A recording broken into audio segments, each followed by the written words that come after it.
श्री परमात्मने नमः। ब्रह्मा जी का यह आदेश मिलने पर उसके पास स्वागत के लिए 500 अप्सराएं जाती हैं। उनमें से 100 अप्सराएं तो हाथों में हल्दी, केसर और रोली आदि के चूर्ण लिए रहती हैं। 100 के हाथों में भांति भांति के दिव्य वस्त्र एवं अलंकार होते हैं। 100 अप्सराएं हाथों में फल लिए होती हैं। 100 के हाथों में नाना प्रकार के दिव्य अंगरांग होते हैं तथा 100 अप्सराएं अपने हाथों में भांति भांति के मालाएं लिए होती हैं। वे उस महात्मा को ब्रह्मोचित अलंकारों से अलंकृत करती हैं। वह ब्रह्मवेता पुरुष ब्रह्मा जी के योग अलंकारों से अलंकृत हो ब्रह्मा जी के स्वरूप को ही प्राप्त कर लेता है। फिर वह आर नामक जलाशय के पास जाता है और उसे मन के द्वारा संकल्प से ही लांघ जाता है। उस जलाशय तक पहुँचने पर भी अज्ञानी मनुष्य उसमें डूब जाते हैं। फिर वह ब्रह्मवेता मुहूर्त भिमानी येष्टि नामक देवताओं के पास आता है, किंतु वे विघ्नकारी देवता उसके पाप से भाग खड़े होते हैं। तत्पश्चात वह विजरा नदी के तट पर आता है और उसे भी संकल्प से ही पार कर लेता है। वहाँ वह पुण्य और पापों को झाड़ देता है। जो उसके प्रिय कुटुंबी होते हैं वे तो उसका पुण्य पाते हैं और जो उससे द्वेष करने वाले होते हैं उन्हें उसका पाप मिलता है। उस विषय में यह दृष्टांत है। रथ से यात्रा करने वाला पुरुष रथ को दौड़ाता हुआ रथ के दोनों चक्कों को देखता है। उस समय रथ चक्रों का जो भूमि से संयोग वियोग होता है वह उस दृष्टा को नहीं प्राप्त होता। इस प्रकार वह ब्रह्मवेता रात और दिन को देखता है, पुण्य और पाप को देखता है तथा अन्य समस्त द्वंद्वों को देखता है। दृष्टा होने के कारण ही उसका इनसे संबंध नहीं होता।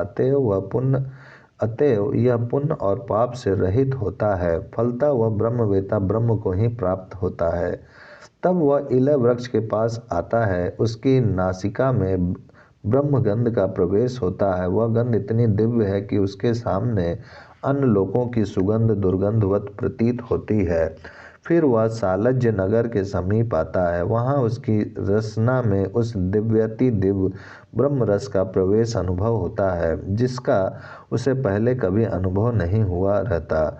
फिर वह अपराजित नामक ब्रह्म मंदिर के समीप आता है। वहाँ उसमें ब्रह्म तेज प्रवेश करता है। तत्पश्चात वह द्वार रक्षक इंद्र और प्रजापति के पास आता है। वे उसके सामने से मार्ग छोड़कर हट जाते हैं। तदंतर वह विभु प्रमित नामक सभा मंडप में आता है। वहाँ उसमें ब्रह्म यश प्रवेश करता है। फिर वह विच्छण नामक वेदी के पास आता है। बृहत और रथांतर ये दो साम उसके दोनों अगले पाए हैं और शयत और नौधस नामक साम उसके दोनों पिछले पाए हैं। वैरूप और वैरज नामक साम उसके दक्षिण और उत्तर पार्श्व हैं तथा शाकर और रैवत साम उसके पूर्व एवं पश्चिम पार्श्व हैं। वह समष्टि बुद्धि रूपा है। वह ब्रह्मवेता उस बुद्धि के द्वारा विशेष दृष्टि प्राप्त कर लेता है। फिर वह अमितौजा नामक पलंग या सिंहासन के पास आता है। वह पर्यंक प्राण स्वरूप है। भूत और भविष्य ये दोनों काल उसके अगले पाए हैं और श्रीदेवी एवं भूदेवी ये दोनों उसके पिछले पाए हैं। उसके दक्षिण उत्तर भाग में जो अनुच्च नाम के दीर्घ खटवांग हैं वे बृहत और रथांतर नामक शाम हैं और पूरब पश्चिम भाग में जो छोटे खटवांग हैं जिन पर मस्तक और पैर रखे जाते हैं वे भद्र और यज्ञाज्ञ नामक शाम हैं। सिर की ओर का भाग ऊंचा और पैर की ओर का भाग कुछ नीचा है। पूर्व से पश्चिम को जो बड़ी बड़ी पाटियां लगी हैं वे ऋक और साम के प्रतीक हैं तथा दक्षिण उत्तर की ओर जो आड़ी तिरछी पाटियां हैं वे यजुर्वेद स्वरूपा हैं। चंद्रमा की कोमल किरणें ही उस पलंग का नरम नरम गद्दा है।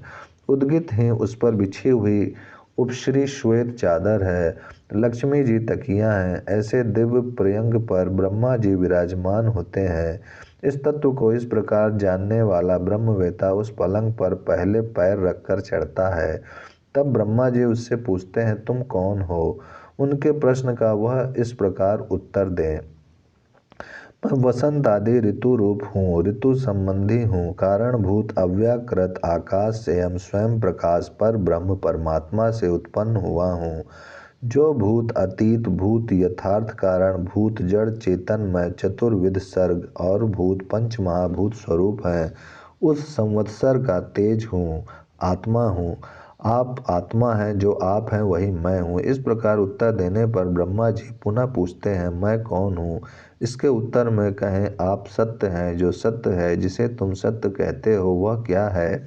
ऐसा प्रश्न होने पर उत्तर दें, जो संपूर्ण देवताओं तथा प्राणों से भी सर्वथा भिन्न विलक्षण हो, वह सत्य है।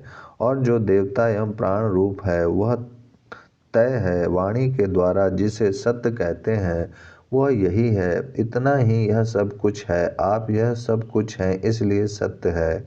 यही बात ऋग संबंधी मंत्र द्वारा भी बताई गई है। यजुर्वेद जिसका उदर है, सामवेद मस्तक है तथा ऋग्वेद संपूर्ण शरीर है, वह अविनाशी परमात्मा ब्रह्मा के नाम से जानने योग्य है।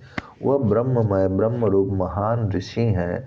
तदंतर पुनः ब्रह्मा जी उस उपासक से पूछते हैं, तुम मेरे पुरुषवाचक नामों को किससे प्राप्त करते हो? वह उत्तर दे, प्राण से। स्त्रीवाचक नाम को किससे ग्रहण करते हो? वाणी से। नपुंसकवाचक नामों को किससे ग्रहण करते हो? मन से। गंध का अनुभव किससे करते हो? प्राणों से, घ्राण इंद्रियों से। इस प्रकार कहें। रूपों को ग्रहण किससे करते हैं? नेत्र से। शब्दों को किससे सुनते हो? कानों से। अन्न के रसों का आस्वादन किससे करते हो? जिह्वा से। कर्म किससे करते हो? हाथों से। सुख दुखों को अनुभव किससे करते हो? शरीर से। रति का परिणाम रूप आनंद, रति मैथुन का आनंद और प्रजो उत्पत्ति का सुख किससे उठाते हो? उपस्थ इंद्रियों से। यूँ कहें, गमन की क्रिया किससे करते हो? दोनों पैरों से। बुद्धि वृत्तियों को, ज्ञातव्य विषयों को और विविध मनोरथों को किससे ग्रहण करते हो? प्रज्ञा से। यूँ कहें। तब ब्रह्मा उससे कहते हैं, जल आदि प्रसिद्ध 5 महाभूत मेरे स्थान है, अतः यह मेरा लोक भी जल आदि तत्व प्रधान ही है। तुम मुझसे अभिन्न मेरे उपासक हो, अतः यह तुम्हारा भी लोक है।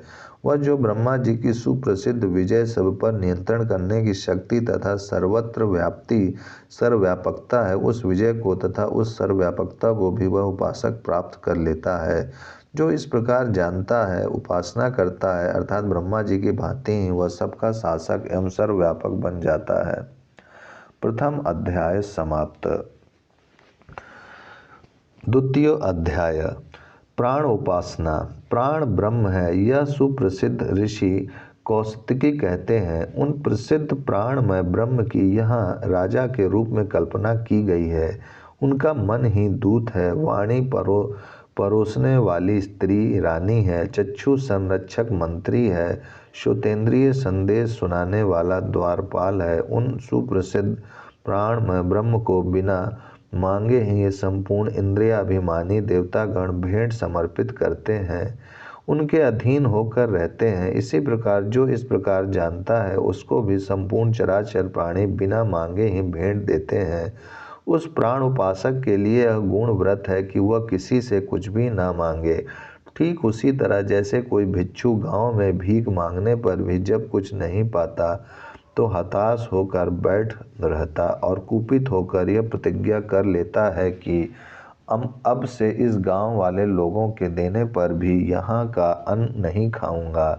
तात्पर्य यह है कि वह भिक्षु जिस दृढ़ता से अपनी बात पर डटा रहता है, उसी प्रकार उसको भी अपने व्रत पर अटल रहना चाहिए।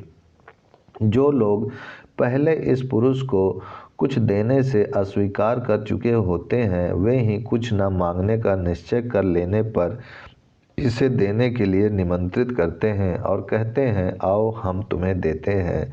दीनता पूर्वक दूसरों के सामने प्रार्थना करना यह याचक का धर्म होता है, अर्थात याचना करने वाले को ही दैन प्रदर्शन करना पड़ता है।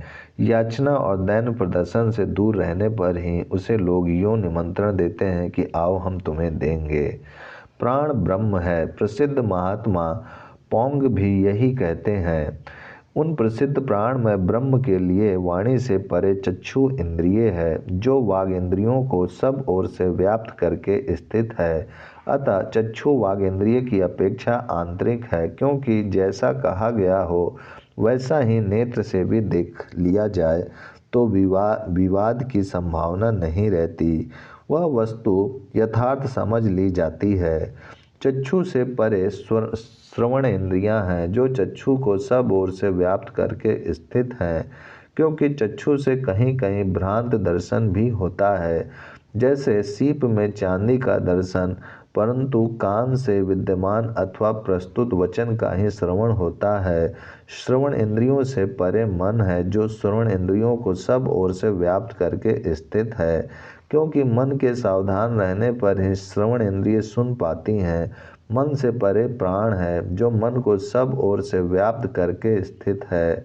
प्राण ही मन को बांध रखने वाला है, यह बात प्रसिद्ध है। प्राण न रहे तो मन भी नहीं रह सकता, अतः सबकी अपेक्षा पर एवं आंतरिक आत्मा होने के कारण प्राण का ब्रह्म होना उचित ही है। उस प्राण में ब्रह्म को ये संपूर्ण देवता उसके न मांगने पर भी उपहार समर्पित करते हैं। इसी प्रकार जो यों जानता है, उस उपासक को भी संपूर्ण प्राणी बिना मांगे ही भांति भांति के उपहार भेंट करते हैं। उसका यह गुण व्रत है कि वह किसी से याचना ना करे।